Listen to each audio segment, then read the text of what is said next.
नमस्कार, मैं चंद्रशेखर जोशी। देवभूमि टुडे में आपका स्वागत है।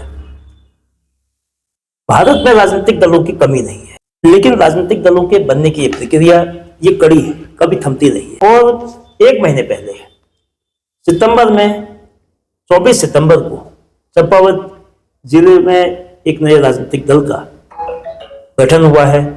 एक नए राजनीतिक दल की स्थापना हुई है।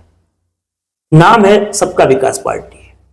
24 सितंबर 2025 को इस पार्टी का क्षेत्रीय दल है, अभी पंजीकरण की प्रक्रिया में है। तो जो गठन हुआ है, तमाम राजनीतिक दलों के बीच भारतीय जनता पार्टी, कांग्रेस जैसे बड़े राष्ट्रीय राजनीतिक दल जो सत्ता और विपक्ष में मुख्य रूप से रहे हैं, उत्तराखंड क्रांति दल जो उत्तराखंड का प्रमुख राजनीतिक दल रहा है, राजनीतिक इस राज्य के स्थापना में उसका अहम योगदान रहा है, और समाजवादी पार्टी, बहुजन समाज पार्टी जैसे कई अन्य दल पहले से ही रेस में चुनाव भी लड़ते हैं और उनकी मौजूदगी भी है, उनका संगठन भी है। ऐसे में नए राजनीतिक दल की जरूरत क्यों पड़ी? ये राजनीतिक दल क्या करेगा? और राजनीति के साथ साथ जब इस दल का गठन हुआ और उसके कुछ हफ्ते बाद एक विवाद, एक आरोप प्रत्यारोप की राजनीति या आरोप लगाने का सिलसिला भी शुरू हुआ।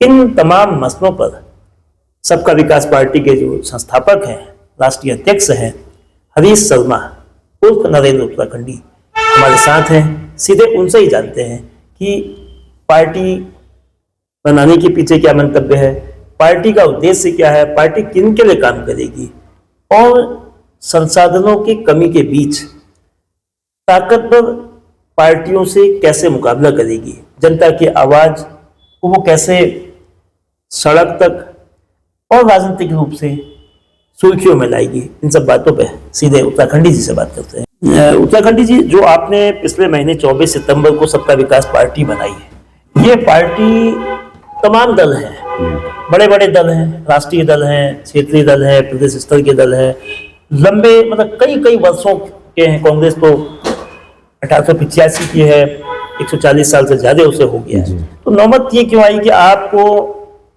सबका विकास पार्टी बनानी पड़ी? ये पार्टी क्या करेगी, क्यों बनी है, चुनाव लड़ेगी या लोगों को जागरूक करेगी, क्या इसका मंतव्य है?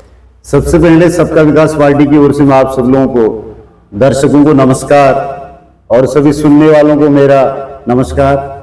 सबका विकास पार्टी का हमने जो गठन किया है वो 24 सितंबर 2025 को किया है। आज हमें 16 दिन के आसपास हो गए हैं। सबका विकास पार्टी का जो हमारा कॉन्सेप्ट है, फिलहाल हमने जो उसमें 10 मुद्दे अपने लिए, जो जन सुझाव या घोषणा पत्र जिन्हें कहेंगे, क्योंकि मैंने 1994 से जब राज्य प्राप्ति का आंदोलन मुखर में था, तब मैं 19 साल का था, तब से मैंने इस आंदोलनों में भाग लिया और आंदोलनों के परिणाम स्वरूप, तमाम राज्य आंदोलनकारियों के संघर्ष के परिणाम स्वरूप उत्तराखंड राज्य मिला। उस राज्य को मिलने के बाद भी मैंने तमाम जन आंदोलन किए, तमाम जेल यात्राएं की, जिसमें 9 जेल यात्राएं रही हैं, जिनमें हमने उत्तराखंड के जो हमारे मूलभूत जो समस्याएं थी, सड़क, बिजली, पानी, हॉस्पिटल, स्कूल, कॉलेज, जो भी ये समस्याएं थी, इन समस्याओं के निदान के लिए हम लोगों ने छोटा राज्य मांगा था। और राज्य बनने के बाद भी इनके समाधान की ओर हमारी कोई भी राष्ट्रीय दलों की सरकारें बनी, वो आगे नहीं बढ़ी। तो हमें संघर्ष का रास्ता अपनाना पड़ा और जहां भी जिन क्षेत्रों में गए, कुमाऊं गढ़वाल के, वहां पर जो भी लोगों ने हमसे इस टाइप की हमारी समाज में चर्चाएं होती थी कि क्या क्षेत्र में समस्याएं हैं, तो उन चर्चाओं का आपस में मशविरा करने के बाद जो समस्या मुखर हमें सामने नजर आई, उस पर हम लोगों ने आंदोलन का रास्ता अपनाया, सड़कों में संघर्ष किया, भूख हड़तालें की, आमरण अनशन किए, तमाम मैंने जगह जगह मतलब जेल यात्राएं की, जिसमें कोई 37 दिन की रही, कोई 40 दिन की रही, कोई 12 दिन की रही। कम से कम एक साल मेरा, अगर हम टोटल गिनती करेंगे तो 365 दिन उसमें आएंगे। एक साल मेरा पूरा जेलों में गुजरा है। तमाम भूख हड़तालें, अनशन हम लोगों ने किए और उसके परिणाम स्वरूप हमारे जो जनता का प्रेशर था जनमत के प्रेशर के स्वरूप दबाव में सरकार ने उन मांगों को माना, उन मांगों पर कार्य भी हुए हैं। अभी तक हम लोगों ने से एक बार मैंने गैरसैंण में एक आंदोलन किया था 2004 में, गैरसैंण को राजधानी बनाया जाए, उत्तराखंड का नाम, उत्तरांचल का नाम उत्तराखंड किया जाए। तो इसमें मैं 37 दिन जेल रहा। वहां चमोली डिस्ट्रिक्ट की पुरसाड़ी जेल बनी है जो जिला कारागार है। 5 सूत्रियां मांगे थी हमारी, उनमें से अभी अस्थायी रूप से राजधानी को फिलहाल गैरसैंण में अस्थायी बनाया है और राज्य का नाम उत्तरांचल से उत्तराखंड हो गया था।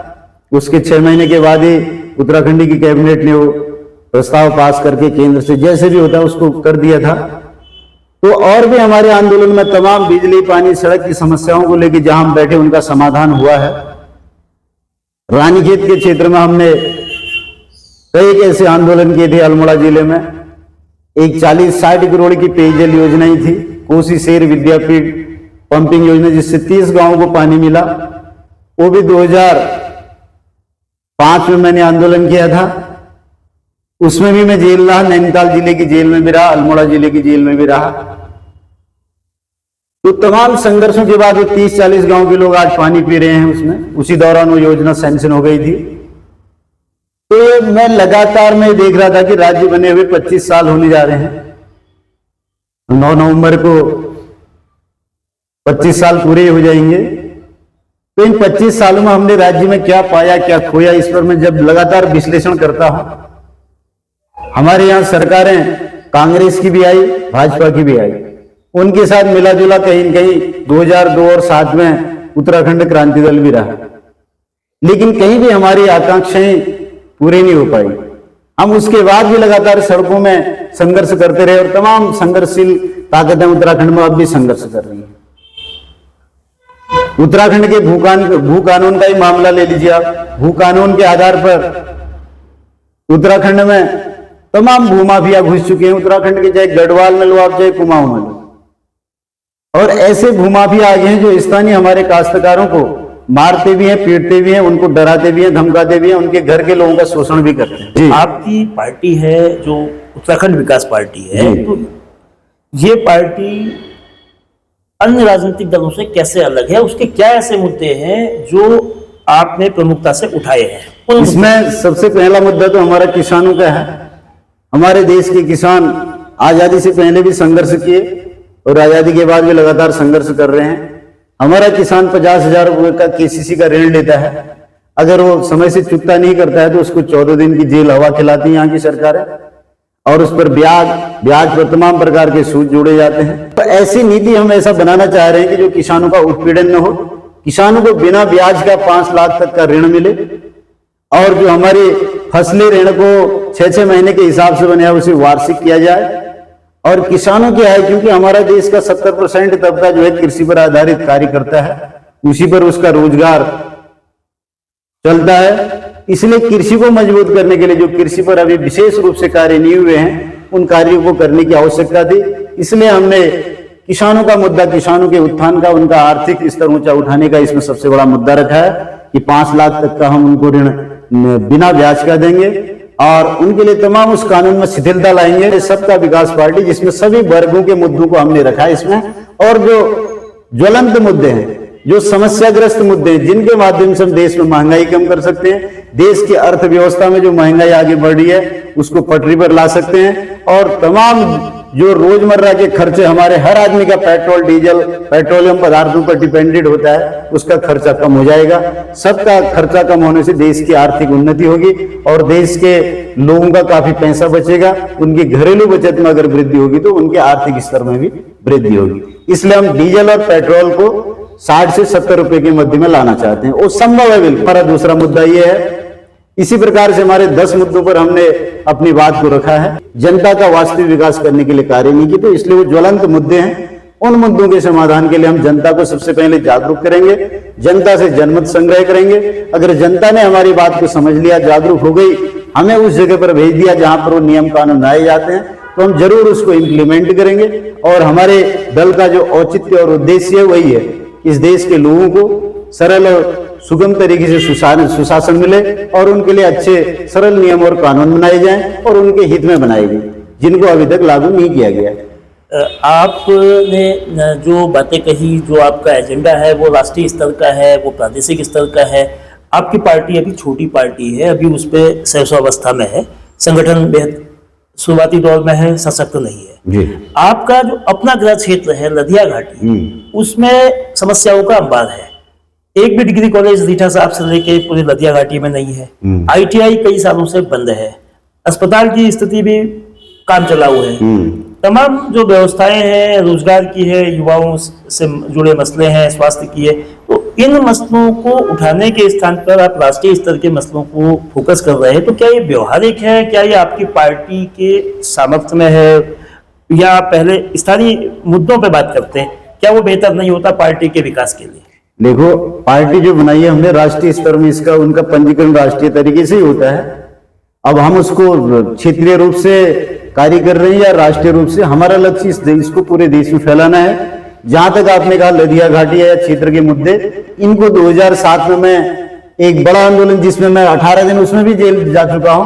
जो आपने कहा कि वहां एक डिग्री कॉलेज होना चाहिए, उसका नोटिफिकेशन भी हुआ उस समय 2007 में। मैंने वहां पर 35 दिन का एक आंदोलन चलाया था भिंगराड़ा में, जिसमें डिग्री कॉलेज का मुद्दा था, ITI का था। ITI का नोटिफिकेशन हुआ, ITI खुल गया। और भिंगराड़ा से 12 किलोमीटर खरेई के लिए रोड का था, वो रोड भी बन गई। उसके बाद टाक खंदक से करौली बालातड़ी को लिंक करने वाली रोड थी, वो रोड भी बन गई। और एक आध लिंक रोड और थी, वो रोडें भी बन गई। हमने वहां पर भिंगराड़ा क्षेत्र में एक उप तहसील न हो तो उप तहसील की स्थापना हो, जिससे दूर दराज के लोगों को वहीं पर सारे अपने प्रमाण पत्र मिल जाएं, ये मुद्दा रखा था। एक हमने उससे पहले भी कई बार उसे उठा चुके हैं, भिंगराड़ा में एक ब्लॉक हो करके।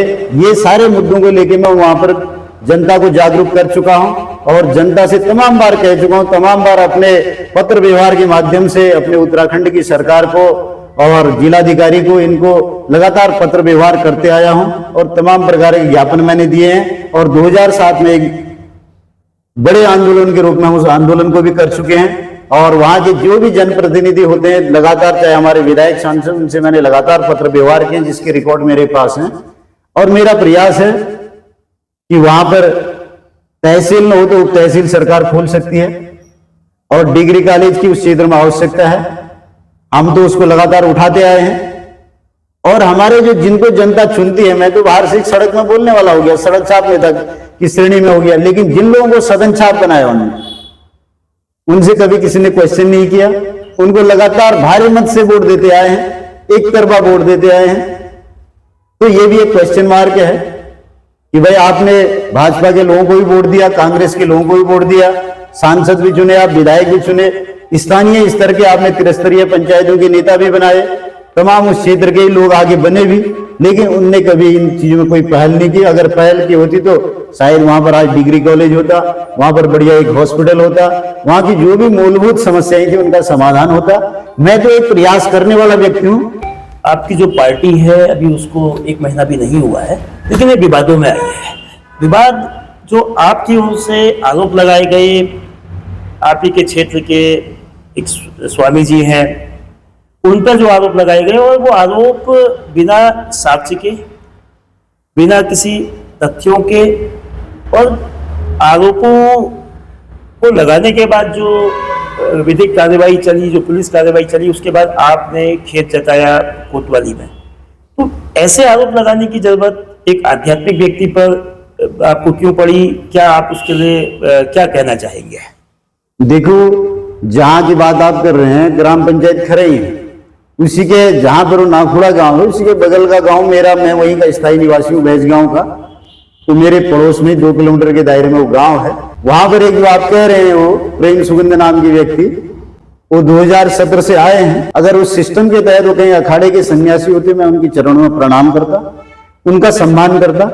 कोई तथाकथित अपने को स्वामी, बाबा या आध्यात्मिक गुरु कह रहा है, तो उसके ज्ञान की बातें हैं, उसके जनता उससे क्या सहमत है वो जाने। मैं तो कभी मिला नहीं, न मेरा कोई भी आमना सामना हुआ उस आदमी से। और मेरे दृष्टिकोण से अगर वो ठीक भी है लोगों की दृष्टि से, मेरी नजरों से क्या है, तो मैं तो वहां का रहने वाला हूं, तो मैं सुनता रहता हूं लोगों से, वहां जाता रहता हूं लगातार। लेकिन मैं कभी उस आश्रम के अंदर न गया, ना मैंने प्रयास किया, ना मेरे को इंटरेस्ट था, क्योंकि मुझे पता था वो अखाड़े से है नहीं कहीं संतों की कैटेगरी में, इसलिए मैं नहीं जाता था। अब वो क्या कर रहे हैं, क्या गतिविधि कर रहे हैं, अगर लोग उनसे सहमत हैं तो मुझे कोई आपत्ति नहीं। लेकिन मुझे आपत्ति इस बात की है कि हमारे यहाँ एक भू कानून बना है। भू कानून के दायरे में जब उनने जमीन खरीदी 2007 में, तब तो शायद 2.5 नाली का था। आजकल नए भू कानून में 1.25 नाली का हो गया है। ठीक है, उस समय का कानून लागू होगा उन पर। उस समय 2.5 नाली को एक व्यक्ति, बाहरी व्यक्ति ले सकता है, लेकिन वो व्यक्ति भी तब जमीन लेगा जब उसका वेरिफिकेशन होगा, उसके अंतर्गत ऐसा क्लॉज है। तो हमारे यहाँ के स्थानीय प्रशासन ने क्या वेरिफिकेशन किया, उनसी थ्योरी के साथ सत्यापन करके उनका यहाँ पर रजिस्ट्री कर दी जमीन की। और उसके बाद उन्हें तमाम 35 नाली के आसपास जो बता रहे हैं, क्या कि उसके आंकड़े तो तहसील निकल जाएंगे, सत्य आंकड़े जो होंगे, तो उन्होंने जो है अपने 35 नाली के आसपास और जमीन भी वहां पर लोगों से क्रय कर ली है। अब क्रय करने के लिए भू कानून में व्यक्तिगत क्रय नहीं कर सकता है, कोई फाउंडेशन या ट्रस्ट इत्यादि करते हैं, तो उन्होंने वही सिस्टम बनाया, वहां के साक्षी फाउंडेशन बनाया। और उस फाउंडेशन में भी 5 लोग मेरे हिसाब से बाहरी राज्यों के हैं, जिनके नाम खरई की मतदाता सूची में पड़ा हुआ है, जो हमारे पास सूची है, अवेलेबल है 5 लोगों के नामों की। तो बाहरी राज्यों के लोगों का यहाँ पर पहचान पत्र बनना, उनका राशन कार्ड बनना, तो ऐसी प्रक्रियाएं करके उनने वहां 35 नाली जमीन को खरीद लिया, क्रय कर लिया।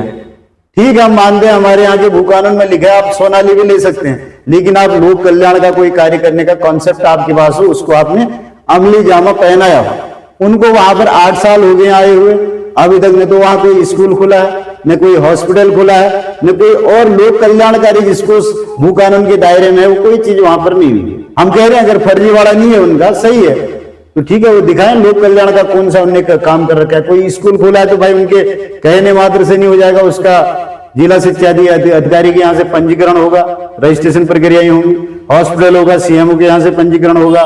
तो ऐसी कोई उनके पास प्रक्रियाएं हैं तो दिखाएं हम।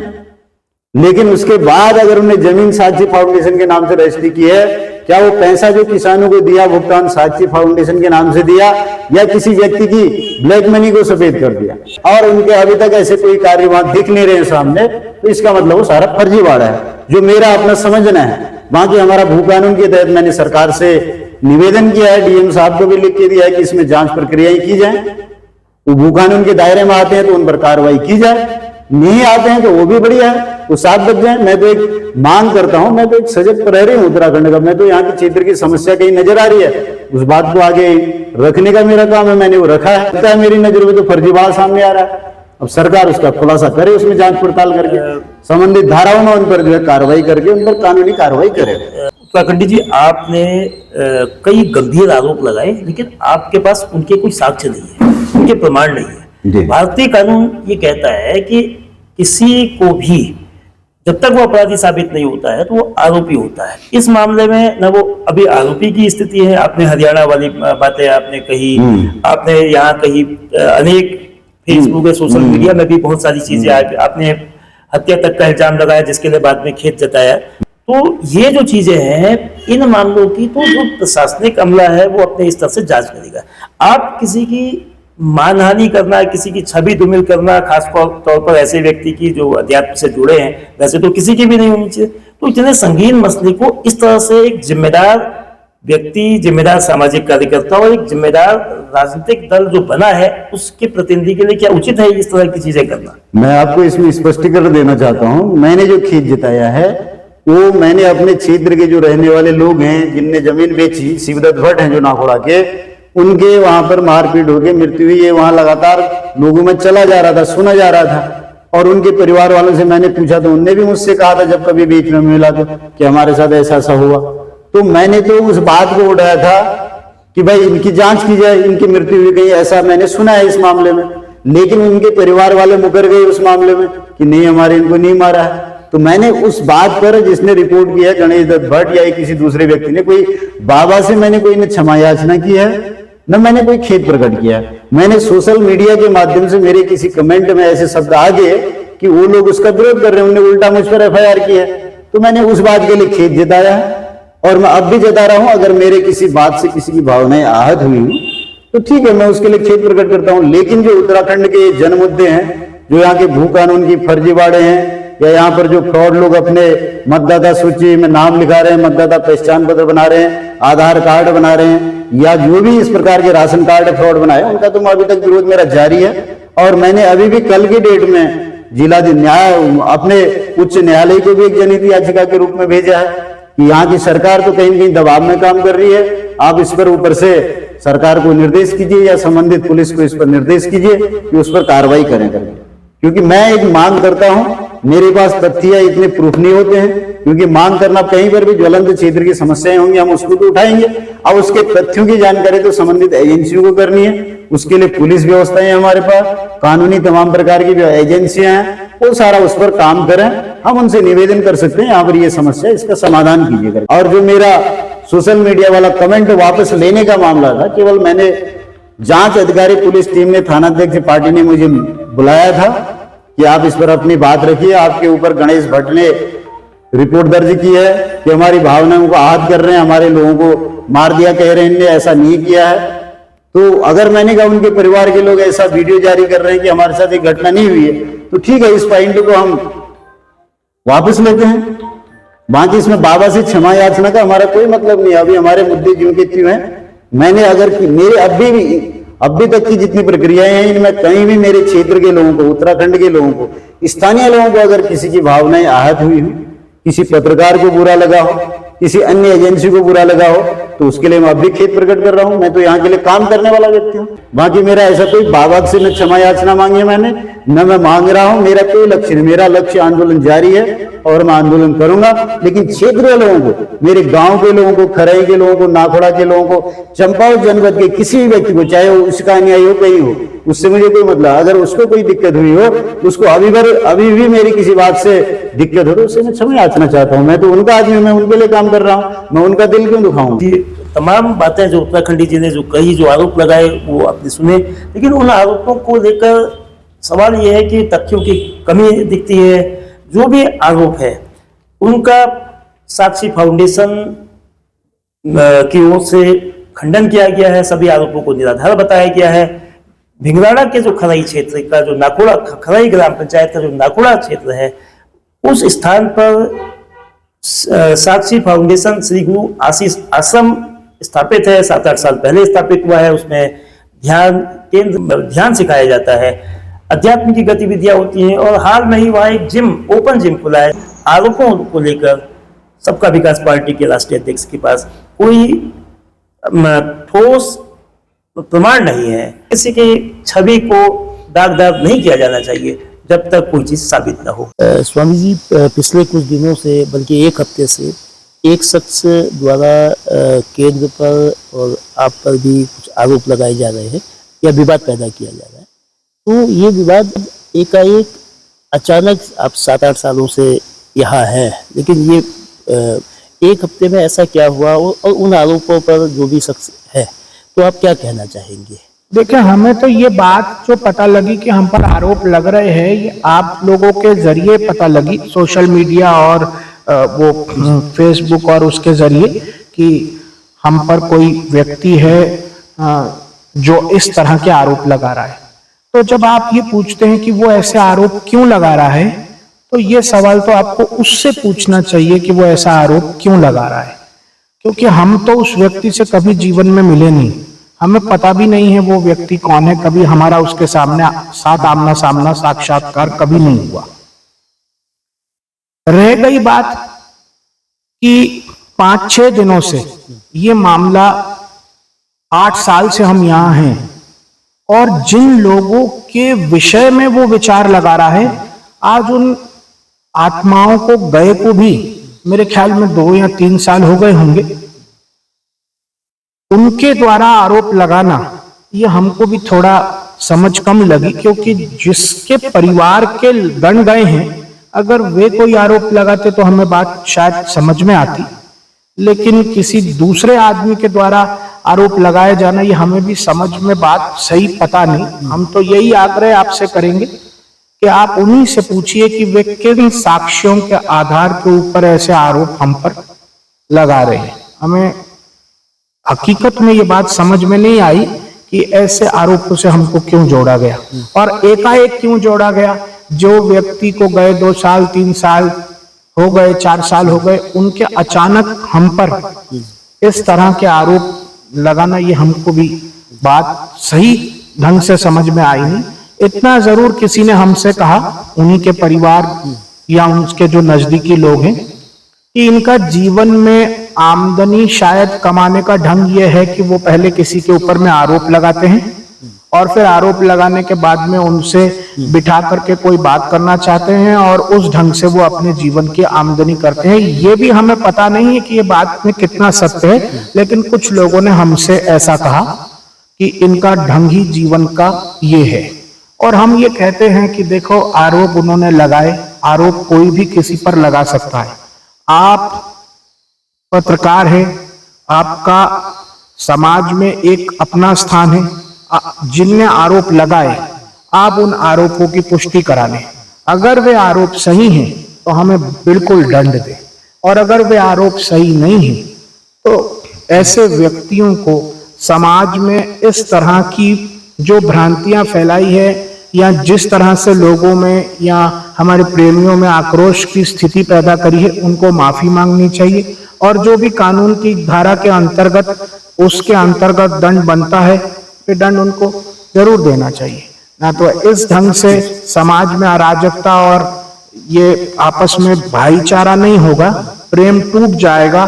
क्योंकि किसी ढंग से आप किसी के प्रति जाकर के कोई भ्रांति फैलाएंगे तो अशांति की व्यवस्था खुद ब खुद समाज में खड़ी होगी। तो हमारा यही आग्रह है कि इसकी जांच कराई जाए, और जांच कराने के बाद अगर हम दोषी हैं तो हमारे खिलाफ कार्रवाई हो जो कानून के अंतर्गत होती है। और अगर वे जो उन्होंने आरोप लगाए हैं वे निराधार पाए जाए तो उनको कानून को समझाना चाहिए कि इस ढंग से किसी व्यक्ति के ऊपर ऐसे आरोप ना लगाए।